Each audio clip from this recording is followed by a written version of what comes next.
اسی طرح میں نے انہیں ترجمان القرآن قرار دیا اپنے اسی کتاب میں، حالانکہ وہ مفسر نہیں ہے، انہوں نے کوئی تفسیر نہیں لکھی، لیکن یہ کہ جیسے علامہ ابن تیمیہ رحمۃ اللہ علیہ، امام ابن تیمیہ، انہوں نے کوئی مفسر نہیں لکھی، تفسیر نہیں لکھی، کوئی مفسر نہیں ہے، لیکن جب ان کا انتقال ہوا ہے تو اس وقت جو آواز جو ہے لگائی گئی، صلو علی ترجمان القرآن، آؤ آؤ نماز جنازہ میں شریک ہو جاؤ ترجمان القرآن کی نماز جنازہ پر، اس لیے کہ انہوں نے اپنی تصانیف میں جس طریقے سے قرآن مجید کی ترجمانی کی، تفسیر نہیں لکھی لیکن قرآن مجید کی ترجمانی کی ہے، وہ ان کا ایک مقام تھا۔ میں بالکل اسی مقام پر عہد حاضر میں علامہ اقبال کو سمجھتا ہوں، ترجمان القرآن، بلکہ اس سے آگے بڑھ کر جیسے کہ آپ کے علم میں ہوگا کہ جو بہت بڑے ہمارے ہاں عاشق رسول شاعر ہیں، ویسے تو یہ کہ بہت بڑے صوفی بھی ہیں، لیکن یہ کہ ان کی جو نعت ہے نسیمہ جانب بطحا گزر کن،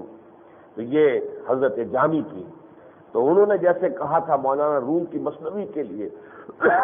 کہ مثنوی مولوی معنوی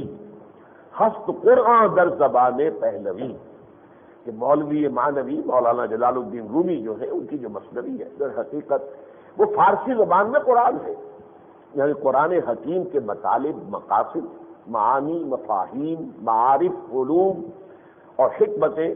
جس طریقے سے انہوں نے فارسی زبان میں بیان کی ہیں، تو گویا کہ مثنوی مولوی معنوی ہست قرآن در زبان پہلوی۔ عجیب اتفاق ہے یہ کہ ہمارے دور کے بھی ایک شاعر تھے گرامی جالندری، یہ جامی ہے وہ گرامی تھے، علامہ اقبال کے بہت معتقد تھے، انہوں نے جو شعر کہا ہے در دیدہ مانی نگراں حضرت اقبال پیغمبری کرد و پیمبر نہ تواں کو، گفت کہ جو لوگ واقعتاً حقائق سے آشنا ہیں ان کی نگاہوں میں تو اقبال نے پیغمبری کی ہے، اگرچہ اسے ہم پیغمبر کہہ نہیں سکتے، پیغمبری کرد و پیمبر نہ تواں گفت، اس لیے کہ حضور کے بعد جو ہے وہ تو پیغمبری کا اور رسالت اور نبوت کا دروازہ بند ہو گیا ہے، اب اسے پیغمبر تو نہیں کہہ سکتے لیکن پیغمبری کی ہے، یعنی یہ کہ اس پیغام قرآن کو انہوں نے اسی طریقے سے عام کیا ہے جیسے کبھی مولانا جو مثنوی جو ہے مولانا مولوی معنوی کی۔ اس ضمن میں خاص طور پر علامہ اقبال کے 3 اشعار کا تذکرہ کر کے پھر آگے بڑھوں گا۔ ان کا خود یہ دعویٰ ہے کہ انہوں نے اپنی شاعری کو در حقیقت قرآن مجید کی ترجمانی کا ذریعہ بنایا۔ وہ یہ شکوہ بھی کرتے ہیں کہ مجھے لوگوں نے شاعر سمجھ لیا، میں شاعر ہوئی نہیں، مرا یارا غزل خان شموتن، مجھے لوگوں نے غزل خان سمجھ لیا ہے، حالانکہ میرا حال تو یہ ہے کہ نغمہ کو جا وہ من کو جا ساز سکون بہانہ عیش سوئے قطار می کشم ناقہ بے زمام رہا، کہاں میں کہاں شاعری کہاں نغمہ، مجھے کوئی سروکار ہی نہیں ہے اس سے، لیکن میں نے اسے بہانہ بنایا ہے، ساز سخن، یہ سخن سازی جو میں شعر کہہ رہا ہوں میں نے اسے ذریعہ بنایا، بہانہ بنایا ہے، نغمہ کو جا وہ من کو جا، میرے اور اس کے درمیان کوئی ہے ہی نہیں، کوئی تعلق ہی نہیں، ساز سخن بہانہ ہی، لیکن ایک ذریعہ ہے لوگوں تک پیغام پہنچانے کا، اس وقت سب سے اہم ذریعہ یہی ہے۔ اور واقعہ یہ ہے کہ شاعری سے ان کا پیغام جتنے بڑے حلقے تک پہنچا ہے، ان کی جو فلسفیانہ کتاب ہے اس کو تو سمجھنے والے معدود چند لوگ ہیں، خطبات اقبال کا پڑھنا جو ہے وہ آسان کام نہیں ہے، سمجھنا جو ہے آسان کام نہیں، دانتوں پسینہ آتا ہے۔ تو نغمہ کو جا وہ من کو جا ساز سکون بہانہ عیش سوئے قطار می کشم ناقہ بے زمام را، میں تو اصل میں یہ ناقہ بے زمام جب اونٹوں کا قافلہ چلتا تھا قطار، تو ایک کے پیچھے دوسرا اونٹ، دوسرے کے پاس تیسرا، اور عام طور پر جو پچھلا اونٹ ہے اس کی نکیل کو اگلے اونٹ کی دم سے باندھ دیتے تھے، اب وہ اس کی دم سے جو ہے وہ پچھلا اونٹ جو ہے اس کی نکیل بندی ہوئی چلے آ رہے ہیں، تو گویا کہ قطار ایک قطار میں چل رہا ہے، ایک نظم ہے، ایک ڈسپلن ہے، لیکن یہ امت جو ہے اب قافلے کی شکل میں نہیں رہی، منتشر ہو گئی ہے،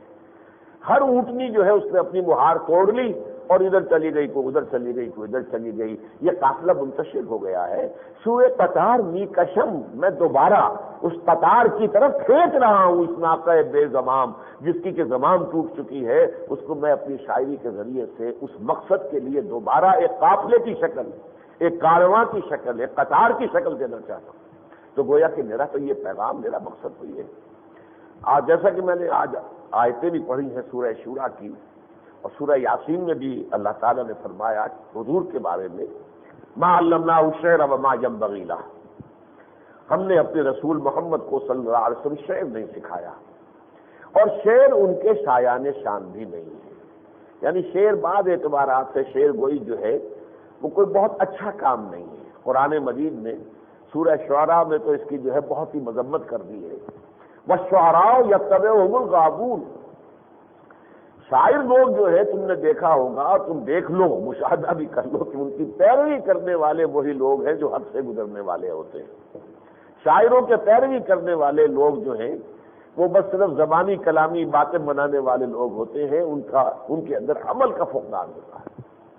علامہ اقبال کے بھی جتنے بھی حواریین اور ان کے جو بھی حلقہ بگوش جن سے ہم واقف ہیں، سب ان پر بالکل صحیح یہ آیت یہ منطبق ہوتی ہے،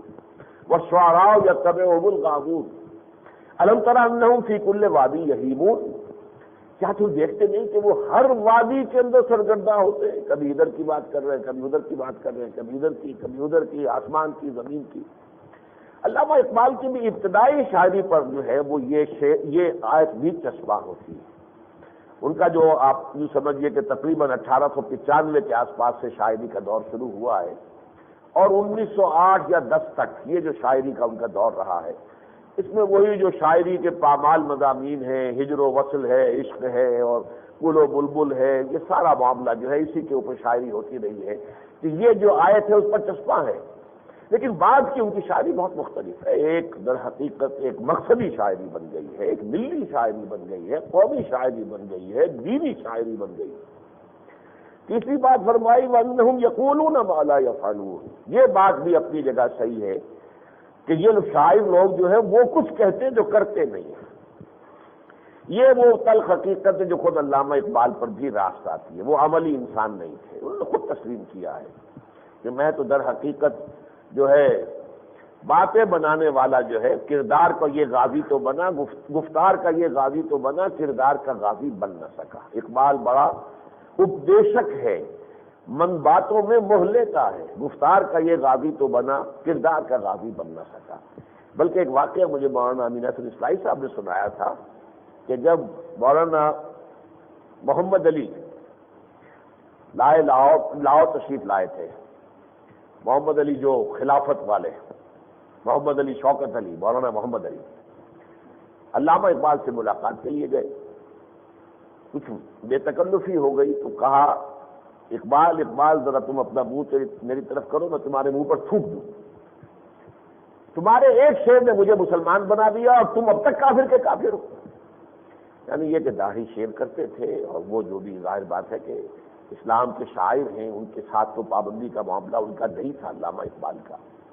تو علامہ اقبال نے بھی پھر اسی انداز میں بزرگی کی ڈانٹ، بزرگوں کی ڈانٹ جو ہے اسے قبول کیا۔ تو جواباً جو بات کہی ہے کہ مولانا اگر قوال کو خود حال آ جائے تو وہ قوالی کیسے کہے گا؟ یعنی انہوں نے اپنے آپ کو قوال کہہ دیا کہ قوال جو ہے وہ دوسروں کو حال میں لے آتا ہے، لیکن یہ کہ خود تو ظاہر بات ہے اگر اسی کو حال آ جائے تو پھر وہ قوالی تو ختم ہو جائے گی۔ لیکن یہ کہ بہرحال انہوں نے مانا ہے اس بات کو،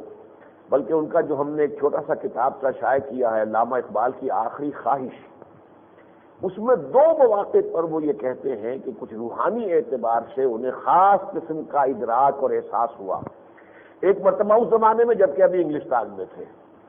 اور ایک مرتبہ پھر سن 32 کے آس پاس،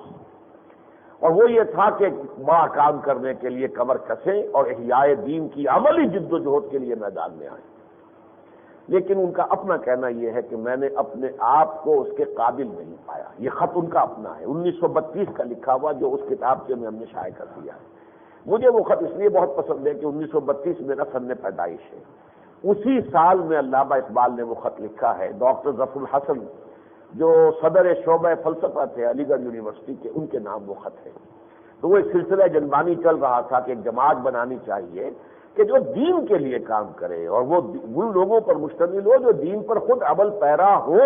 شریعت کے پابند ہو۔